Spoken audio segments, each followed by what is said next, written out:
ఈరోజు పరమ పవిత్రమైన రోజుగా ప్రతి ఒక్కరూ ఒక్క నిమిషం అనుభవం చేసుకోండి.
మురళి వినేటప్పుడు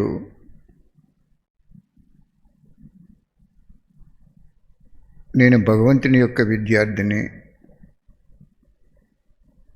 చాలా దూరాన్ని నుండి బాబా నా కోసం వచ్చారు, నా ఆత్మోన్నతి కోసం దివ్యమైన చదువు చెప్తున్నారు, ఇలా అనుభవం చేసుకోవాలి.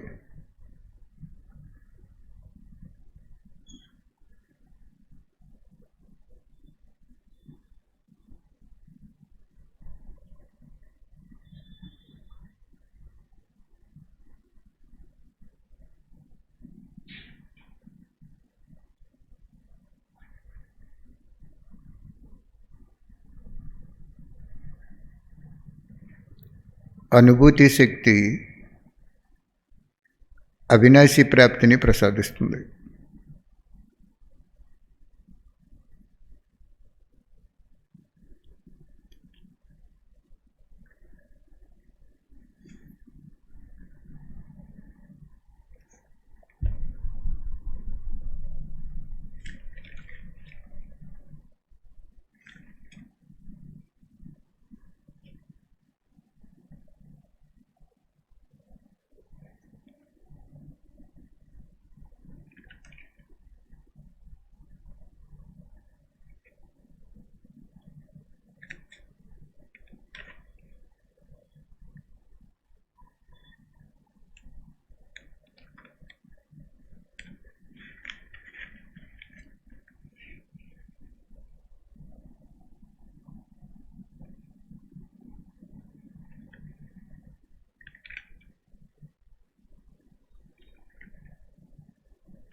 నక్షత్ర మండలం పైన బంగారు వర్ణం గల ధామంలో దేదీప్యమానమైన ప్రకాశ స్వరూపంలో శివబాబా ఉంటారు.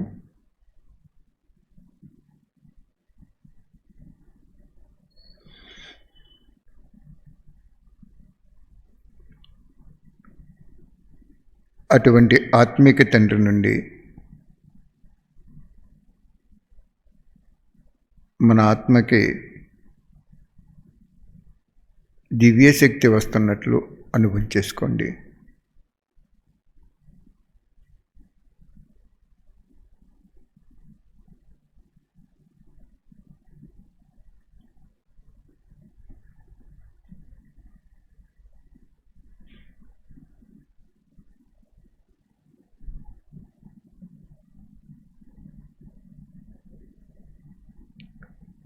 ఒక్కొక్క వాక్యము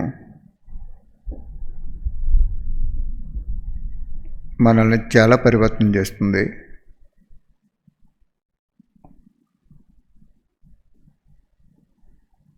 ప్రతి కర్మ చేసే ముందు అది బాబా చెప్పినట్టు ఉందా లేదా అని పరిశీలించుకుని కర్మ చేయమన్నారు బాబా. ఈరోజు బాబా ఏం చెప్తున్నారంటే, బాబ్దాదాకి ముసలి మాతలంటే చాలా ఇష్టము. ఎందుకంటే చాలా దుఃఖాలతో అలసిపోయి ఉన్నారు. అలసిపోయిన పిల్లలపై బాబాకి స్నేహం ఎప్పుడూ ఉంటుంది. ఇంత స్నేహము పిల్లల్లో కూడా పెట్టుకోవాలి. ఇంట్లో ఉండి కూడా మాతలు స్మృతి యాత్ర చేసి పాస్ అవి ముందుకు వెళ్ళిపోతున్నారు. ఎంతెంత స్మృతి యాత్ర ఉంటారో అంతంత మనసు యొక్క భావం శుద్ధమైపోతుంది. ఎంత ఇతరులకు సందేశం ఇస్తారో అంత మీకు కూడా సంపూర్ణ స్థితి యొక్క సందేశం లభిస్తుంది.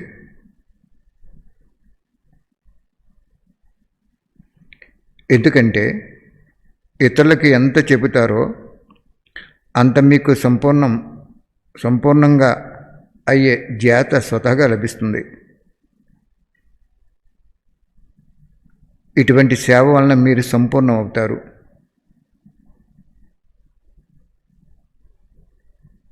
ఇటువంటి మధురమైన బంధంలో మీరు బంధించుకోండి. బాబా ఏం చెప్తున్నారు, ముసలి మాతలంటే ఆయనకి చాలా ఇష్టమని చెప్తున్నారు. ఎందుకంటే వారు జీవితంలో ఎన్నో కార్యాలలో కష్టాల్లో అలిసిపోయి ఉన్నారు అని చెప్తున్నారు బాబా.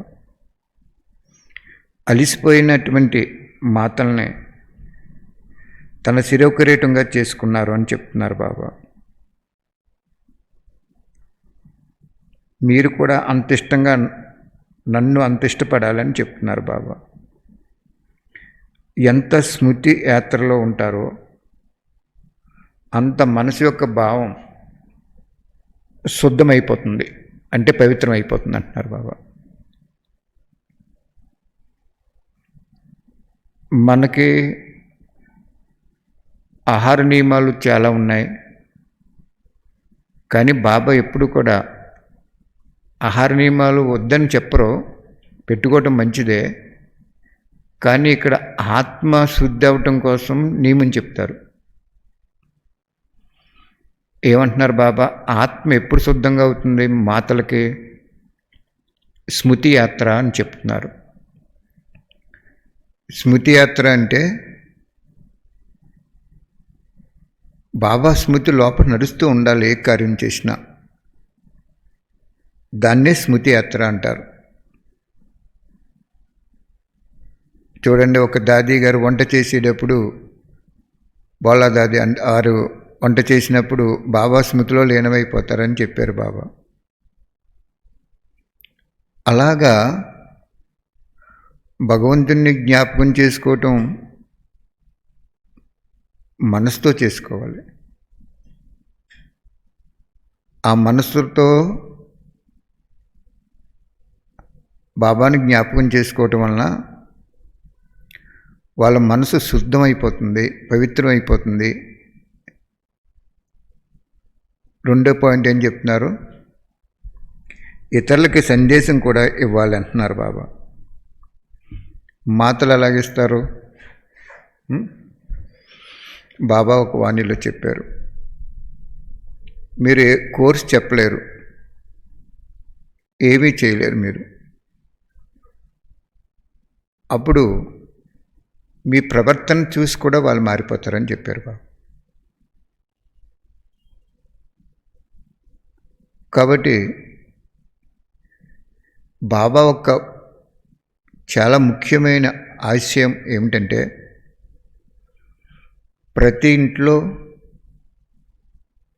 యోగము క్లాసు జరుగుతుందనుకోండి, ఆ ఇంటికి ఎంతోమంది వస్తారు. వచ్చినప్పుడు ఏం జరుగుతుంది? మనం ఒక పరిచయం పుస్తకము, మురళీ సారంతో కూడిన ఒక పుస్తకం ఉంది మన దగ్గర, సర్వమానవాళికి శివ పరమాత్మని సలహాలు అనే పుస్తకం. ఈ రెండు మీరు బంధువులకు ఇచ్చారనుకోండి, అదే సేవ మీకు.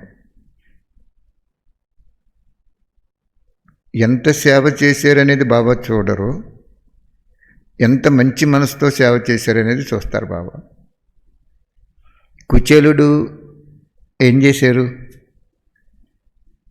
గుప్పుడు అటుకులు, ముక్కుపోయిన అటుకులు భార్య చెప్తుంది, మీ బాల్య స్నేహితుడు ఉన్నాడు, కలిసి రండి, మనకి ఆర్థికంగా చాలా నష్టంగా ఉంది కదా అంటే ఆయన వెళ్తారు. కృష్ణుడు నోట్లో వేసుకోగానే ఇంకా ఈయన ఇక్కడే ఉంటాడో అక్కడ మహల్స్ తయారైపోతాయి. ఆ కృష్ణుడు ఎవరు? శివ పరమాత్ముడు. ఆ కుచేలుడు ఎవరు? ఆత్మ. భార్య ఎవరు? దేహమే అనుకోవాలి మనం. మన దేహము ఆత్మను ఉన్నత చేయడానికి కూడా నిమిత్తం అవుద్ది, మీరు అర్థం చేసుకుంటే. ఎందుకంటే ఈ దేహము లేకుండా ఆత్మ ఉన్నత అవ్వదు. కాబట్టి బాబా ఇక్కడ మనకి ఏం చెప్తున్నారు? మాతలో స్మృతి యాత్ర చేసుకోండి, 2 సేవ చేసుకోండి, ఇతరులకి సందేశం ఇవ్వండి. ఈ 2 చేస్తే మీరు సంపూర్ణం అయిపోతారంటున్నారు బాబా. ఒక మాత బాబా దగ్గరికి బట్టీకి వచ్చారు ఒక 4 నెలల క్రితం. బాబా ఏం చెప్పారు అంటే, ప్రతి ఒక్కరికి అదే చెప్తారు బాబా. ఇప్పుడు కూడా నేను మళ్ళీ ఎన్నోసార్లు రిపీటేషన్ చేస్తున్నాను, సహృదయంతో దీన్ని అర్థం చేసుకోండి. మీ ఇంటిలో బాబా మధువన్లో ఒక విషయం ఏం చెప్పారంటే, వారు జ్ఞాన సరోవరం ఏదో కడుతున్నారు, నాకు జ్ఞాపకం ఉండవు. అయ్యి ఏం చెప్పారు కృష్ణ బాబా? మట్టి ఇటుకలతో కట్టమన్నారు. మరి కట్టారా మనం మట్టి ఇటుకలతో? బాబా ఏదైతే చెప్పారో అందులో కళ్యాణం ఉంటుంది. సంపూర్ణమైనటువంటి కళ్యాణము స్వయానికి ఉంటుంది, విశ్వానికి కూడా ఉంటుంది. ఎందుకంటే విశ్వానికి ఆధారమూర్తులు మనం. అందుకు ఇక్కడ బాబా ఏం చెప్తున్నారు? ముసలి మాతలో కష్టాల యొక్క కాలంలో అలిసిపోయారు కాబట్టి నాకు చాలా ఇష్టం వాళ్ళు అంటున్నారు. వాళ్ళని ఏం పురుషార్థం చేయమంటున్నారు? ఆయన నడుస్తూ తిరుగుతూ కార్యవ్యవహారాలు చేసుకుంటూ నా బాబా, నా శివ బాబా, నా బాబా, నా శివ బాబా అని మనసుతో మీరు అనుకున్నారనుకున్న మనసులో, అదే స్మృతి యాత్ర. వాళ్ళకి ఏం జ్ఞాపకం ఉంటాయి? పాయింట్లు, వానికి పాయింట్లు ఏం జ్ఞాపకం ఉంటాయి? మళ్ళీ ఏం చెప్పారు? ఇతరులకు సందేశం ఇయ్యి. నేను అంతగా అందరికీ ఏం చెప్పాను అంటే, ఒక పుస్తకము, ఈ పుస్తకం కలిసి 65 రూపాయలు అవుతుంది. మీరు ఎవరైనా వచ్చినప్పుడు జాకెట్ పీస్ పెడతారు బంధువులకి, ఆహారంలో స్వీటు ఇష్టమైన ఎన్నో పెడతారు, అవన్నీ తగ్గించేయండి. అది శరీరానికి. ఆత్మోన్నత కోసం ఈ 2 పుస్తకాలు ఇచ్చి పూజ గదిలో నువ్వు చదువుకుని, ఒక్కరోజు ఒక్క పేజీ చదువుకుని, నీ కష్టాలు ఏమున్నాయో ఆ తండ్రికి చెప్పు, ఇంకెవ్వరికి చెప్పకు. అలా 21 రోజులు చేయమని మీరు చెప్పండి. మిమ్మల్ని వెలిగించి, మీ ఆత్మని వెలిగించేది బాబా దీపం. ఇంకో దీపంలో ప్రమిద ఉంది, నూనె ఉంది, ఒత్తి ఉంది, కానీ వెలిగించాలి కదా. ఈ దీపం పెట్టి అక్కడ వెలిగితే అది కూడా వెలిగిపోద్ది. అలాగే మాతలో బాబాను తెలుసుకున్న బాబా పిల్లలు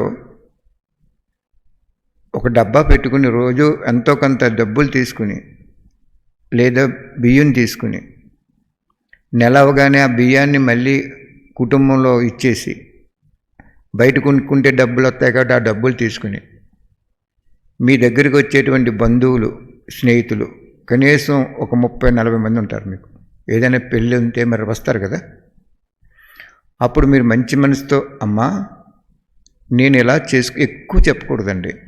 ఎక్కువ చెప్తే అందులో సారం ఉండదు. మీరు ఏ నియమం పాటించకండి, ఈ నియమం ఒకటే పాటించు. ఈ భగవంతుడిని ఈ పుస్తకం పూజ గదిలో పెట్టుకో, చక్కగా చదువుకో,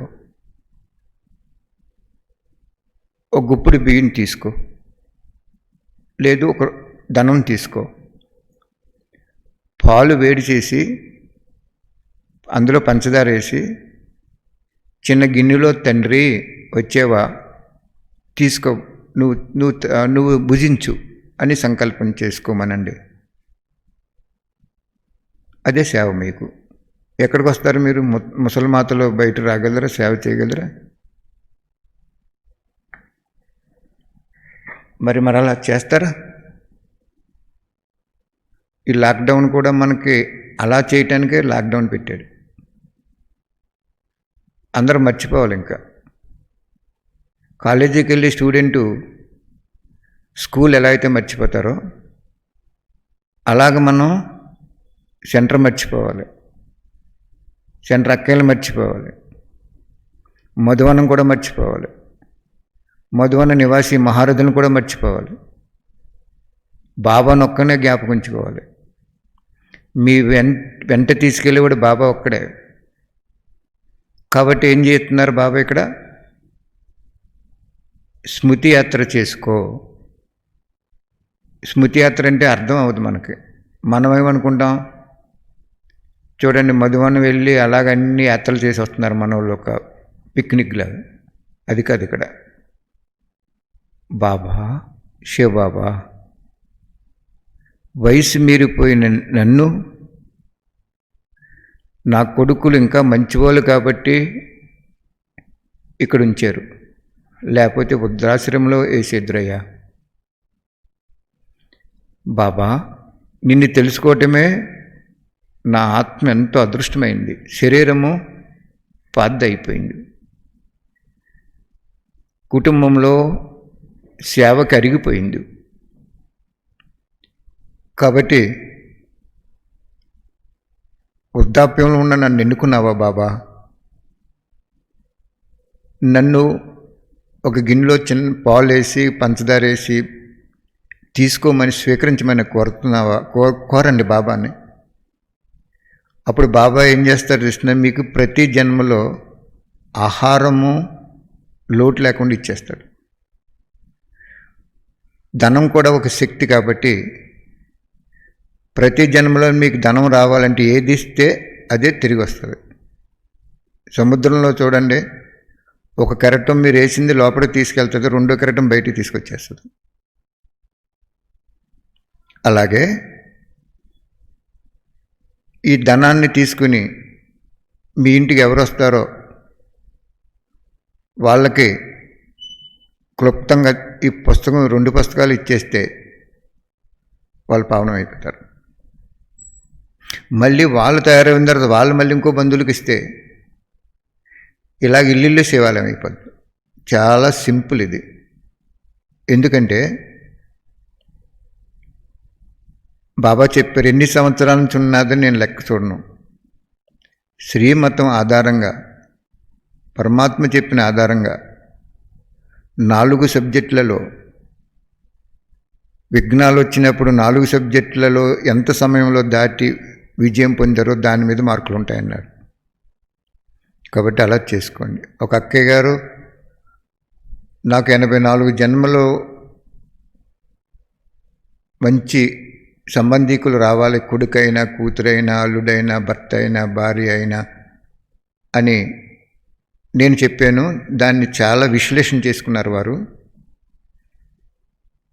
80x5 400 మందికి నేను ఇస్తానన్నయ్య. నాకు 5 ఉంటారు ప్రతి జన్మలో. నేను భార్యగా పుట్టినప్పుడు భర్త, కొడుకు, కోడలు, కూతురు, అల్లుడు, ఈ 5. ఈ 5 ప్రతి జన్మలో మంచి వాళ్ళు కావాలి, సాంప్రదాయం కుటుంబంలో ఉండేలాగా నాకు కావాలి అంటే మీరు శివబాబాని ఆ సంబంధం జోడించి బంధువులకి పుస్తకాలు ఇవ్వాలి. మీరు ఇచ్చినప్పుడు ఏమవుతుంది? 84 జన్మలకి 80 × 5 400 పుస్తకాలు. 4 జన్మలకి 20 420 పుస్తకాలు తీసుకెళ్ళిపోయారు ఆవిడ. 25,000 ఎంత అవిందు, డబ్బులు కూడా వేసారు.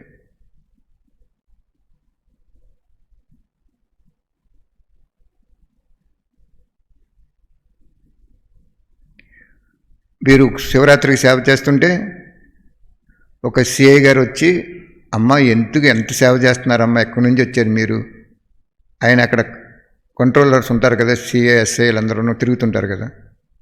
అంటే ఆయనకు బుక్ ఇచ్చింది ఇవిడి. ఆయన చదివి మన్నాడు మళ్ళీని, ఎంత మంచి పుస్తకం ఇచ్చావమ్మా నువ్వు, అసలు భోజనం చేశారో ఏకంగానే సేవ చేసుకుంటూ ఉన్నారు అన్నారు. మరి ఆ సిఐ గారు కానీ ఎస్ఐ గారు కానీ మనం జ్ఞానం చెప్తే వింటారా? ఆయన ఆ అడవుల్లో పుస్తకం ఇచ్చేశారు. పుస్తకం చెప్పేసింది టీచర్గా. మన్నాడు ఆయన ఎంతో ప్రశంస తీసుకొచ్చారు. అంచేత భగవంతుడు వచ్చాడు అంటే ఇంకా మనల్ని కష్టపెట్టడు. కష్టపెట్టడానికి ఆయనకి ఇష్టం ఉండదు. కష్టపడిపోయాం కాబట్టి సుఖపడడానికి వచ్చాడు. ఎంత సింపుల్ అది. 25,000 అవుతుంది, 25,000 రూపాయలు పంపించేశారు వారు. నాకు అదే అనిపించింది. ఎంతోమంది చెప్తాం కానీ కొద్దిమందే అర్థం చేసుకుంటారు. కానీ ఆ కొద్దిమంది గురించే కోసం ఆయన చెప్తాడు బాబా అనుకున్నాను నేను. కాబట్టి మీరు కూడా మాతలో ఇక్కడి నుంచి చక్కగా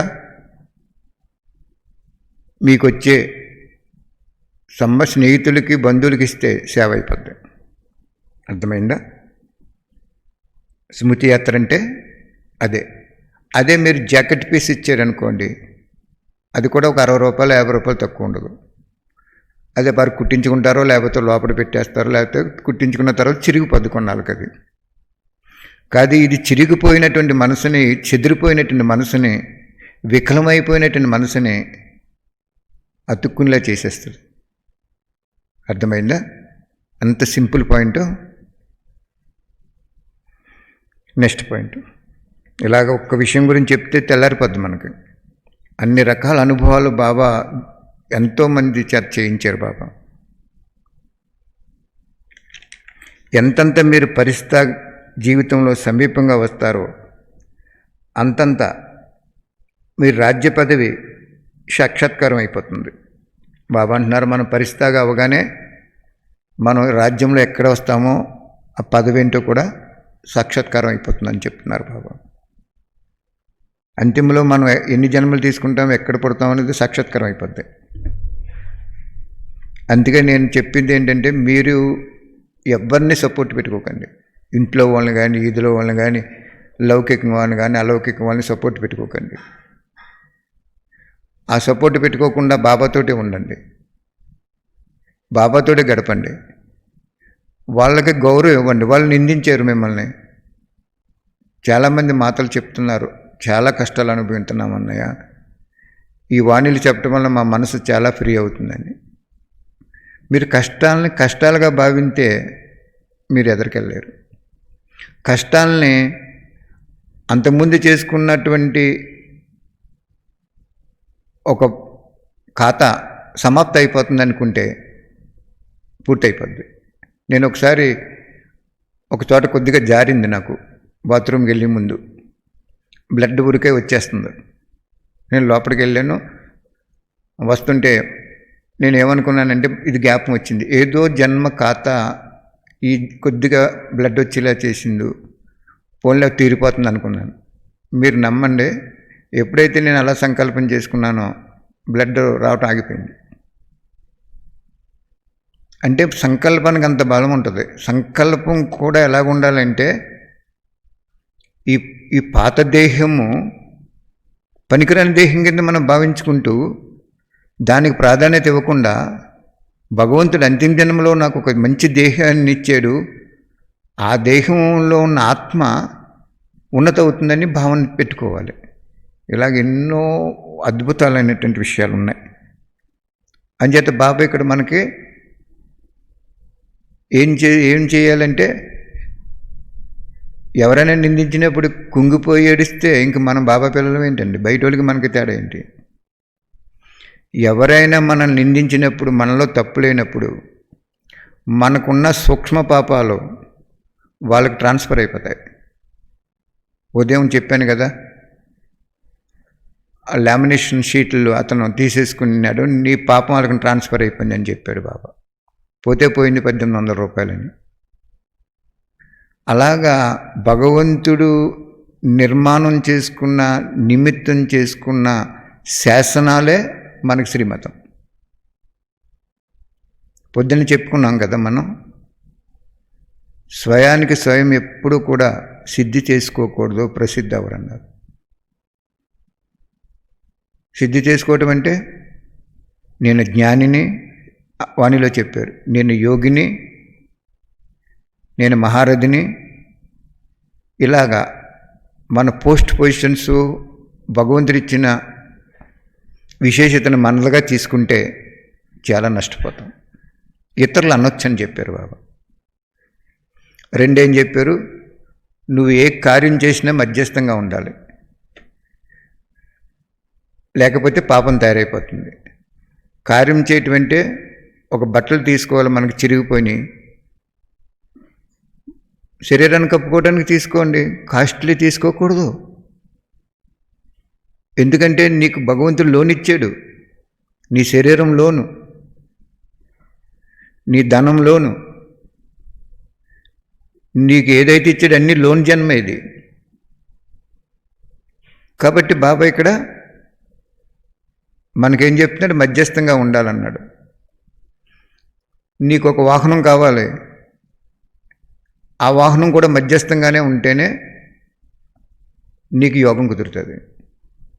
మధ్యస్థం దాటే ఉన్నప్పుడు అక్కడ రికార్డ్ అయిపోతుంది, పాపఖాతాలోకి జమ అయిపోతుంది, ఇక్కడ నీకు యోగం కుదరదు. యోగం ఎప్పుడు కుదరదని చెప్పాడంటే, కలియుగంలో అల్పకాలిక రసాలు సుఖాలు ఇచ్చేటువంటి విషయాలు ఎన్నో ఉన్నాయి, అందులో నువ్వు నిమగ్నమైనప్పుడు నీకు యోగం కుదరదన్నాడు బాబా. మనమేమనుకుంటాం, అది తింటే కుదరలేదు, ఇది తింటే కుదరలేదు, అక్కడ తింటే కుదరలేదు, ఇక్కడ తింటే కుదరలేదు అంటున్నాం. అటువంటి ఏమీ చెప్పరు ఆయన. షిరిడి సాయిబాబా అందరింటికి వెళ్ళి అడుక్కుని ఆహారం తీసుకుని కూడా ఆయన సిద్ధి పొందలేదు. ఆయన ఎన్ని సిద్ధులు వచ్చినాయి ఆయనకి? ఆయన బాబా బిడ్డ కాదా? ఆయన కలియుగం చివరిలో ఒక మహనీయుడిగా ప్రసిద్ధి అంత పొందలేదా? గుడి కట్టలేదా అతనికి? ఆ విగ్రహాన్ని పెట్టి భక్తులు ఎంతమంది వెళ్తున్నారు? మరి ఏం పచ్చి ఉంది అతనికి? ఏం నియమం ఉంది? అక్కడ మనం పరమాత్ముడికి ఎప్పుడూ కూడా కావాల్సింది ఏంటంటే శుద్ధ సంకల్పాలు కావాలి. శుద్ధ సంకల్పాలు ఎప్పుడు వస్తాయి నీకు? స్మృతి యాత్రలో వస్తాయి. ఇందాక చెప్పాడు కదా, స్మృతి యాత్రలో నీ సంకల్పాలు శుద్ధమైపోతాయి. అప్పుడు నువ్వు సేవ చేయాలని సంకల్పం వస్తుంది. ఆ సేవలో నీకు ప్రతి జన్మలో మంచి వాళ్ళు వచ్చేస్తారు. మీ బంధువులకి ఒక పుస్తకం ఇచ్చేవారు, వాళ్ళకి డ్రామానుసారంగా సత్యత్రాతయుగంలోకి వచ్చే యోగ్యత లేదు, వాళ్ళు అక్కడ పెట్టేస్తారు బొక్కు తీసుకెళ్ళి. మళ్ళీ ఇంకెవరో చుట్టాలు వచ్చినప్పుడు వాళ్ళ ఆది సనాతన దేవీదేవత ధర్మం వాళ్ళు అనుకోండి, ఆ బుక్ బాగుందమ్మా, నువ్వు చదువుతున్నావా, లేకపోతే నేను తీసుకెళ్ళనా అని తీసుకెళ్ళిపోతారు. భగవంతుడు ఎంత గొప్పవాడు అంటే 1936లో బ్రహ్మ శరీరంలోకి వచ్చాడు అంటే ఆ రోజు నుంచి లౌకిక వాళ్ళకి అలౌకికం వాళ్ళకి కూడా కళ్యాణం జరిగిపోద్ది. పైకి అకళ్యాణం కింద కనపడవచ్చు, దాంట్లో కళ్యాణం ఇమిడి ఉంటుంది. అర్థమైందా? కాబట్టి బాబా చెప్తున్నారు, సెకండ్ మనస వాచ్య కర్మన చూసుకోవాలి. సెకండ్ కూడా చూసుకోమంటున్నాడు. మనం ఏ విధంగా ఉన్నాము, ఎవరికి అట్రాక్ట్ అవుతున్నాము, ఎవరితో ఉండి మనం సమయాన్ని పాడు చేసుకుంటున్నాం, ఈ విషయాలు ఏమన్నా మనల్ని ఉన్నతి చేస్తుందా, సంగమయుగము ఎంత గొప్పది, ఇలాగా అనుభవం చేసుకోవాలంటున్నారు బాబా. ఇది చూసుకోవటం కష్టం కాదు కదా, మీకు చూడటానికి ఏ ఆధారం అవసరం లేదు కదా. ఎక్కడి నుండి అయినా బాబా అయితే చూడగలరు. బాబా అంటున్నారు, పాత వాళ్ళకంటే కొత్త వాళ్ళు మేము చేసి చూపిస్తామని ఉత్సాహంతో ముందుకు వెళ్ళిపోతారు. బాబా 2 రోజుల నుంచి కొత్త వాళ్ళు అని చెప్తున్నారు బాబా.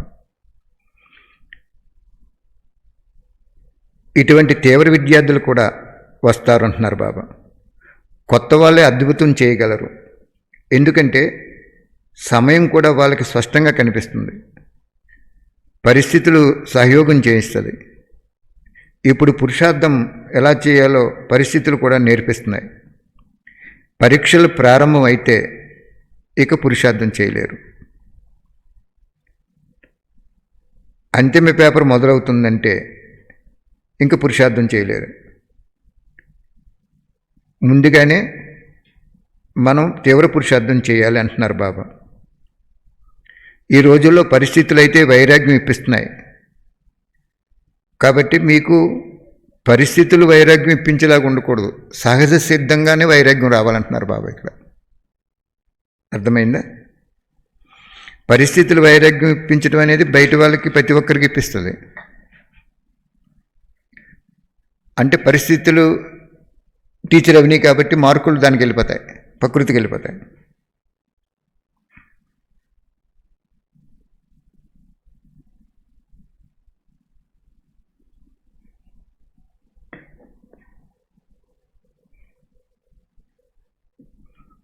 బాబా చెప్తున్నారు,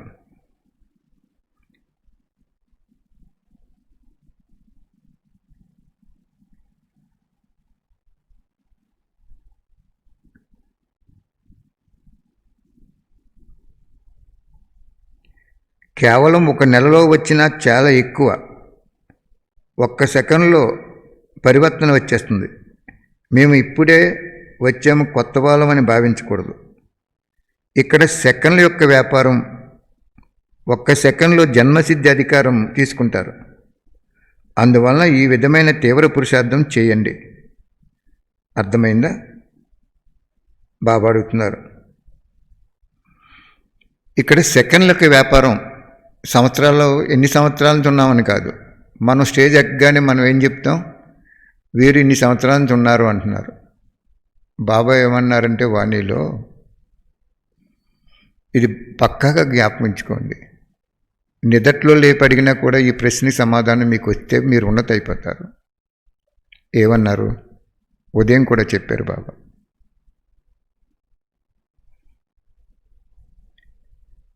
కష్టాలు వచ్చినప్పుడు ఎంత సమయంలో సంతోషంతో నువ్వు దాటేవో దానికి మార్కులు ఉంటాయని చెప్పారు.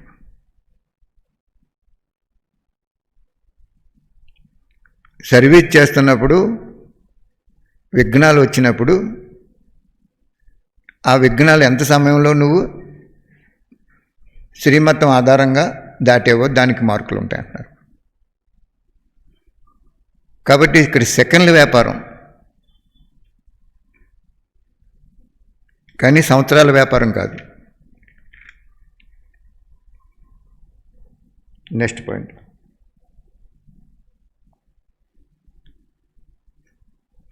అనేక జన్మల నుంచి పురుషార్థం చేసినా కూడా ఎవరూ ఏమీ పొందలేదు.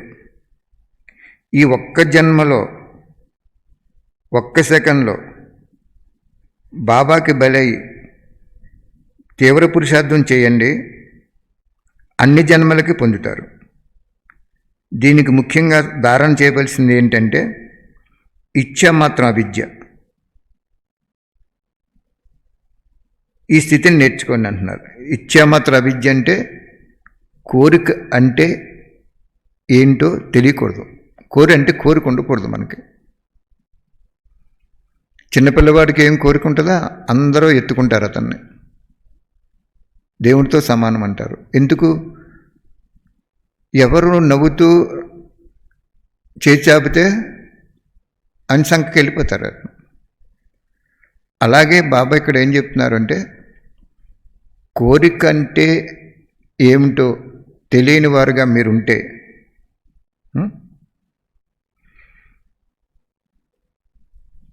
ఎంత లాస్ట్ వచ్చినా కానీ ముందుకెళ్ళిపోతారంటున్నారు. 30 సంవత్సరాలు ఉన్నాం అనుకోండి, మనకు అన్ని కోరికలే. టీచర్కి ఒక రకమైన కోరికలు, విద్యార్థులు ఒక రకమైన కోరికలు. బాబా చెప్తారు, నా సెంటర్ బాగుండాలి, నేను బాగుండాలి, నా వస్తు వైభవాలన్నీ కూడా కావాలి అని చెప్పి కోరిక ఒక వాణిలో ఎంత బాగా చెప్తారంటే స్వచ్ఛతను సమాప్తి చేసేస్తుంది అని చెప్తారు.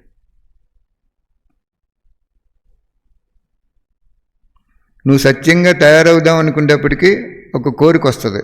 ఆ కోరిక ఏం చేస్తుందంటే స్వచ్ఛతని సమాప్తి చేస్తాను. భగవంతుడు చెప్తున్నాడు. ఆయన మనకి టీచర్ ఎవరు? ప్రపంచం వాళ్ళకి ఎవరికి తెలియనటువంటి ఒక గుప్తమైన టీచర్ మనకి పరమాత్ముడు, శివుడు. కాబట్టి బాబా ఇక్కడ ఏం చెప్తున్నారంటే, కోరికంటే ఏంటో తెలియని స్థితిలో నువ్వు ఉన్నప్పుడు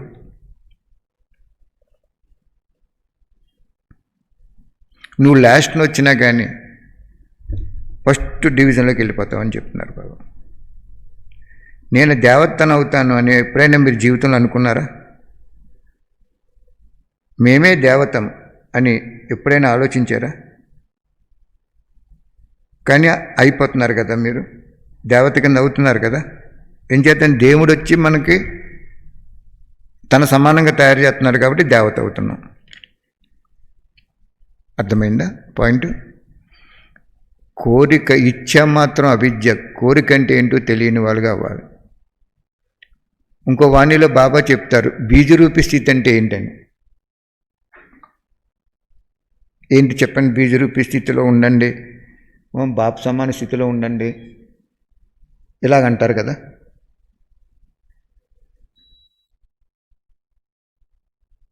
బీజరూపి స్థితి అంటే మనం ఏమనుకుంటామంటే చాలా మౌనంగా యోగం చేసుకోవటం అనుకుంటున్నాం. కానీ బాబా వాణిలో చెప్పారు, ఇచ్చా మాత్రం అవిద్య స్థితే బీజరూపి స్థితి అన్నాడు.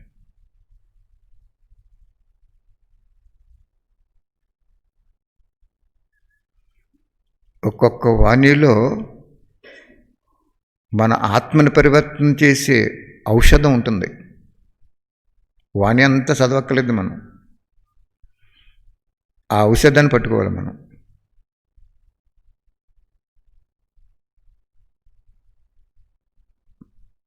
బీజరూపి స్థితిలోకి నువ్వు వెళ్ళాలి అంటే,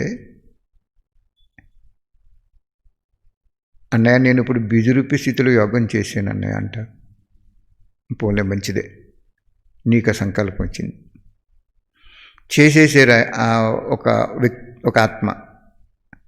తర్వాత నాకు అది కావాలి, ఇది కావాలి, నువ్వు ఇది తెచ్చిపెట్టి, నాకు అది తెచ్చిపెట్టి, లేకపోతే నువ్వు అంతి అన్నారనుకోండి, మీరు జ్ఞానం అనే దర్పణంలో ఆత్మను చూడాలి. ఆ శక్తి కావాలి మీకు ఎప్పుడు. డాక్టర్ ఎలాగైతే స్టెటస్కోప్తో హార్ట్ యొక్క బీటింగ్ని చూడగలుగుతాడో, ఇప్పుడంటే స్కానింగ్లు, ఎక్స్రేలు ఏవి వచ్చినాయి. పూర్వం డాక్టర్స్ పల్స్ రీడింగ్ ద్వారా కూడా లోపల అవయవాలు ఎలా ఉన్నాయో వాళ్ళు కనిపెట్టేసేవారు. అలాగే జ్ఞానం అనే దర్పణంలో నువ్వు బ్రాహ్మణాత్మని పరిశీలించే శక్తి నీకు వస్తే, నువ్వు సాంగత్య దోషం నుంచి చాలా దూరంగా ఉండి పావనం అయిపోతావు, సంపన్నం అయిపోతావు నువ్వు. లేకపోతే నీకు బ్రాహ్మణాత్మే నిన్ను బాగు చేసినా పాడు చేసినా కూడా బ్రాహ్మణాత్మే. ఎందుకంటే మనం బ్రాహ్మణాత్మతో కలిసి ఉంటాం. ఓకే, అందుచేత బాబా ఇక్కడ మనకి ఇచ్చా మాత్రం అవిద్య అనే పాయింట్ని చాలా జాస్ ఇప్పిస్తున్నారు బాబా. ఏది జరిగినా మంచిదే, కోరిక అనేది ఏది ఉండకూడదు. కోరిక ఏం చేస్తుందంటే స్వచ్ఛతని సమాప్తి చేస్తుంది.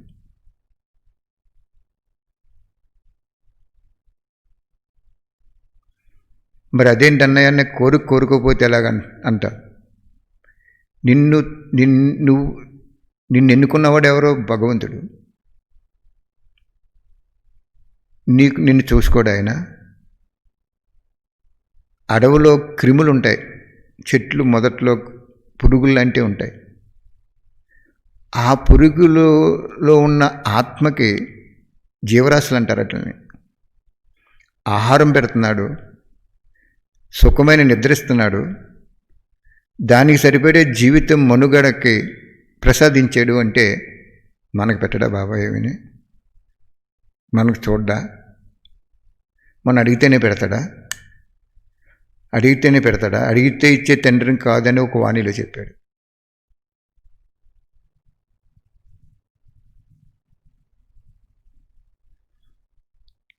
కాబట్టి ఇది ఎప్పుడైతే మనకు ఉందో, ఈ ఇచ్ఛామాత్ర అవిద్య అనే స్థితి, నువ్వు సంపన్నం అయిపోయావు. క్వశ్చన్ లేదు ఇంకా. అది ఎప్పుడు వస్తుంది? స్మృతి యాత్రలో వస్తుంది. స్మృతి యాత్ర ఎప్పుడు వస్తుంది? నన్ను ఎన్నుకున్నాడు భగవంతుడు. ప్రపంచంలో ఎంతోమంది ఉన్నారు,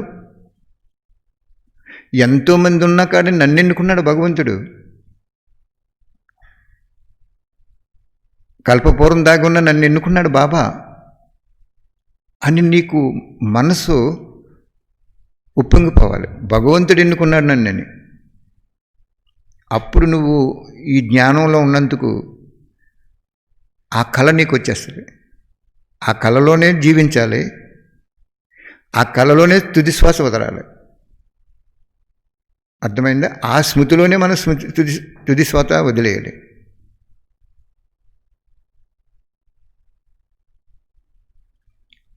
ఎప్పుడు వస్తుందంటే కోరిక అనేది సంపూర్ణంగా సమాప్తి అయిపోయినప్పుడు వచ్చేస్తుంది. ఒక చిన్న విషయం ఏంటంటే, ఒక హోమియోపతిని కనిపెట్టిన ఫౌండరు చాలా గొప్పవాడు. ఆయన క్రిస్టియన్. ఆయన లాస్ట్ని చనిపోయే సమయంలో ఒకళ్ళు అడుగుతారు ఆయన్ని, నువ్వు ఎన్నో మందులు నీ మీద ప్రయోగం చేసుకోవటం వలన పాయిజన్ అయిపోయి నువ్వు ఎలాగ అయిపోతున్నావు అంటే ఆయన అంటాడు, కోట్లాది జనంలో నన్ను వైద్యుడిగా ఎన్నుకుని తన శక్తిని, తన జ్ఞానాన్ని, వైద్య జ్ఞానాన్ని, అందుకే భగవంతుని వైద్యనాథుడు కూడా అంటారు, ఆ వైద్య శక్తి నాకు ఇచ్చాడు. నేను అతని రుణం నేను తీర్చుకోలేను. ప్రపంచంలో ఎంతోమంది ఉన్నారు, నన్ను ఎన్నుకున్నాడు ఆయన. ఆయనలో ఉన్నటువంటి వైద్య శాస్త్రాన్ని నాకిచ్చి ప్రపంచానికి ఎంతో ఉన్నతి చేశాడు. అంచేత నువ్వు ఎందుకు అలాగంటావు? ఆయన రుణం నేను తీర్చుకోలేను. నన్ను ఎన్నుకున్నందుకు నేను ఆయనకి తుది శ్వాస వదిలేటప్పుడు కూడా, ఓ భగవంతుడా నన్ను ఎన్నుకుని ఇంత కార్యం చేయించేవా అని నేను శరీరం వదిలేస్తానని చెప్పాడు ఆయన. అంటే అక్కడ ఏం చెప్పారంటే, నువ్వే కళలో అయితే ఉన్నావో ఆ కళలో జీవించాలి, ఆ కళలోనే తుది శ్వాస వదలాలి అంటున్నాడు. మనం ఇప్పుడు ఏ కళలో ఉన్నాం?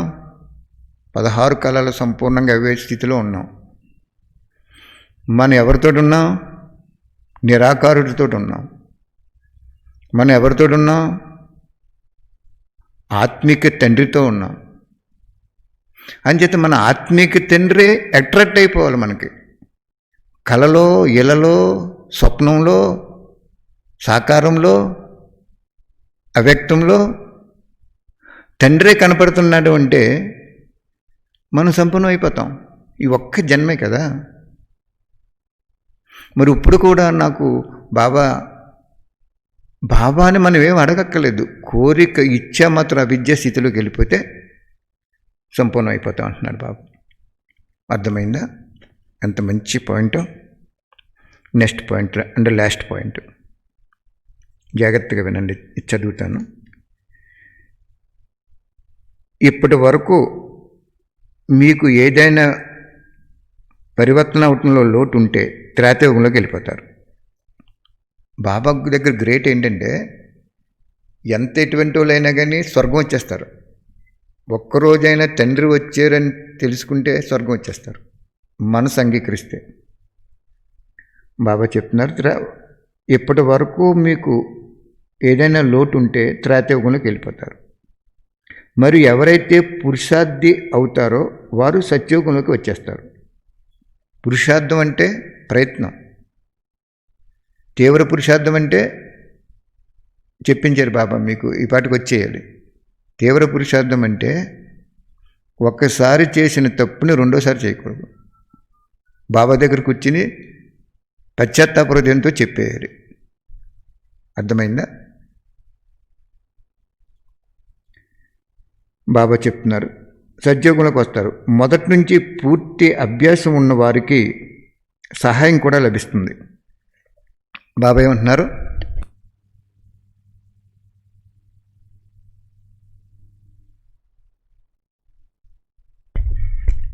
మొదటి నుండి ఎవరికైతే ఈ అభ్యాసం ఉందో, నేను పరివర్తన అవ్వాలి, నేను బాబా పిల్లవాడిని, బాబా సమానంగా అవ్వాలని ఎప్పుడైతే ఉందో వాళ్ళకి బాబా సహయోగం కూడా ఉంటుందట.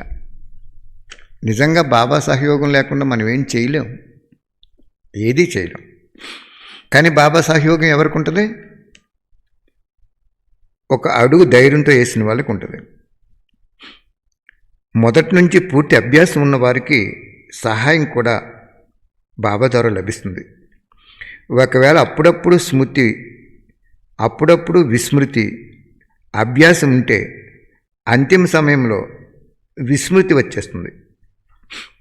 చూసారా బాబా అంటున్నారు, ఏదైతే చాలా సమయం సంస్కారం ఉందో అదే అంతిమ స్థితి ఉంటుంది. లౌకికంగా ఎవరైనా శరీరం వదిలేస్తే, ఏదైనా సంస్కారం దృఢంగా ఉంటే, తినటం లేదా త్రాగటం మొదలైన కోరికలు ఉంటే, అంతిమంలో కూడా ఆ సంస్కారాలు ఆత్మ వెంట వెళ్ళిపోతాయి, అంటే నెక్స్ట్ జన్మలోకి వచ్చేస్తాయి.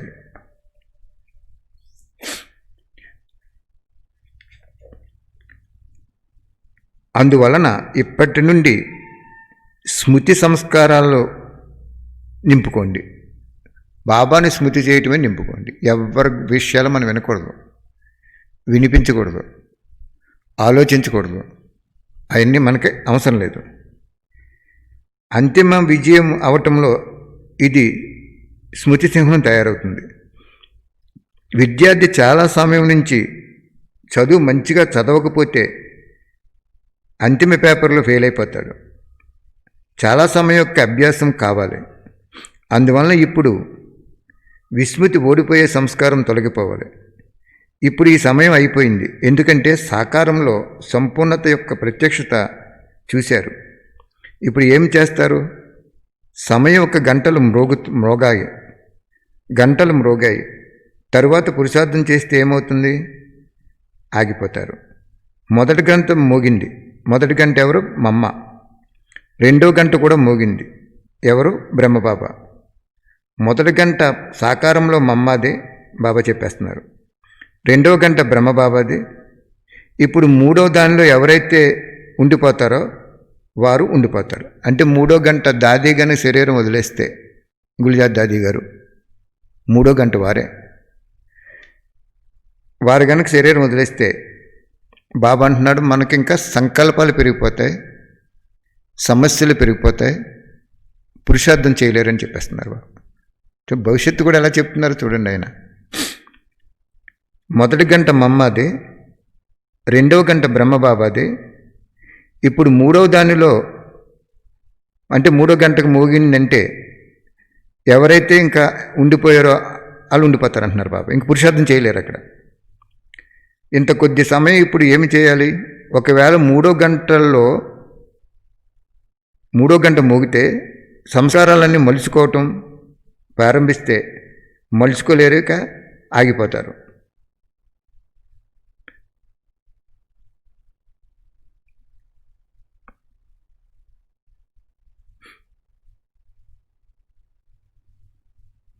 ఏమాత్రం కొద్దిగా ఉన్నా కూడా బుద్ధియోగం దానివైపు వెళ్ళిపోతుంది. తర్వాత విజయిగా అవ్వాలనుకున్నా అభ్యాసం లేని కారణంగా ఫెయిల్ అయిపోతారు. అర్థమైందా ఏం చేయాలో? ఒకవేళ సమయం ఆధారంగా ఉంటే ఏ ప్రాప్తి రాదు. సమయానికి ముందే మీరు తయారైతే దానికి ఫలము 1,00,000 రెట్లు ఉంటుంది. ఏది చేస్తే అది పొందుతారు. సమయం ప్రకారం చేస్తే అది సమయం యొక్క అద్భుతం అవుతుంది, మీ శ్రమ వలన కాదు. ఆ మార్కులు సమయానికి వెళ్ళిపోతాయి. బాబాకి పిల్లలపైన చాలా స్నేహం ఉంది కనుక స్నేహాన్ని గుర్తుగా చెప్తున్నాను. సంపూర్ణంగా చేయటమే స్నేహానికి గుర్తు. బాబా చెప్తున్నారు, చూడండి ఎంత బాగా చెప్తున్నారు. మిమ్మల్ని సంపూర్ణంగా చేయాలని నాకు స్నేహం ఉంది, అందుకే మీకు నేను ఇంత అన్ని విషయాలు వినిపిస్తున్నానని చెప్తున్నారు బాబా. ఇతరులను ముందు పెట్టడం ఇది కూడా స్వయం ముందు ఉండటం. ముందుకు వెళ్ళే వారికి పేరు ఉంటుంది కదా. ఎప్పుడు కూడా ఇతరులను ముందు పెట్టండి అంటున్నారు బాబా. చూడండి మనం ఏం చేస్తాం, పుస్తకాలు పంచిపెట్టుకోండి. ఇప్పుడు ఏం చెప్తున్నారు మన ద్వారా బాబా? లాస్ట్ పాయింట్ చక్కగా వినండి. ప్రతి కర్మకి ప్రతి గంటకి పరిశీలించుకోండి, అప్పుడు అవినాశి భాగ్యము మీ వెంట తిరుగుతూ ఉంటుంది అంటున్నారు బాబా. ఎంత సూపర్ పాయింట్ బానియో చూడండి. ప్రతి గంటకి చెక్ చేసుకోవాలంట, ఈ గంట ఏమైపోయింది నా జీవితం, ఎందులోకి ఇమిడికిపోయింది, ఎందులో చిక్కుకుపోయింది. అలా చేసుకుంటే మనం సంపూర్ణమైపోతాం అంటున్నారు బాబా. అర్థమైందా ఏం చెప్తున్నారు బాబా? 3వ గంట మ్రోగితే సంకల్పాలు ఎక్కువైపోతాయి, సమస్యలు పెరిగిపోతాయి, పురుషార్థం చేయలేరు. ఇంక అక్కడతోటి మీకు ఏ జన్మ రావాలో, త్రేతయుగం రావాలో, సత్యయుగం రావాలో నిర్ణయం అయిపోద్దని చెప్తున్నారు బాబా. మరి దాది గారు ఇప్పుడు ఇంకా అంతగా ఉన్నారా అనిపిస్తుంది మనకి. వారు కనుక శరీరం వదిలేస్తే ఇంక మనం ఏం చేయలేం. ఎప్పుడు చెప్పారు ఇది? 51 సంవత్సరాల క్రితం చెప్పారు బాబా. కానీ మనం ఇప్పుడు ఆ విషయంపై చాలా ధ్యాస పెట్టుకోవాలి. ఈరోజు బాబా మొత్తం వాణిలో సారం ఏం చెప్పారంటే, స్మృతి యాత్ర ముసలి మాతలకేమని మనకవని ఎవరికైనా స్మృతి యాత్ర.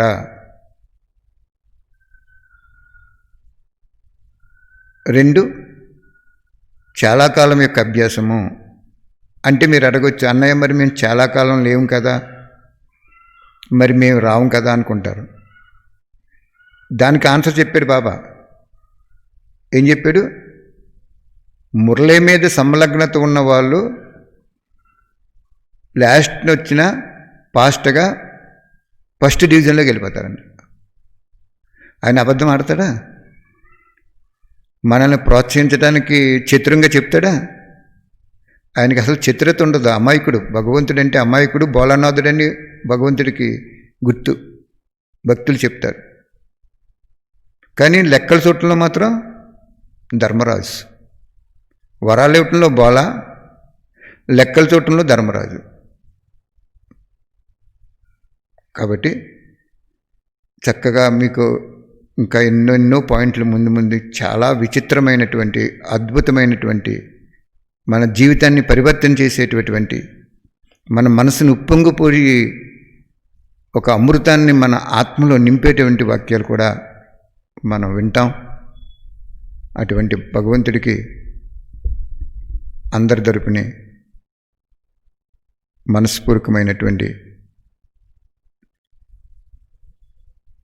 అభినందనలు మరియు నమస్తే బాబా. Thank you Baba.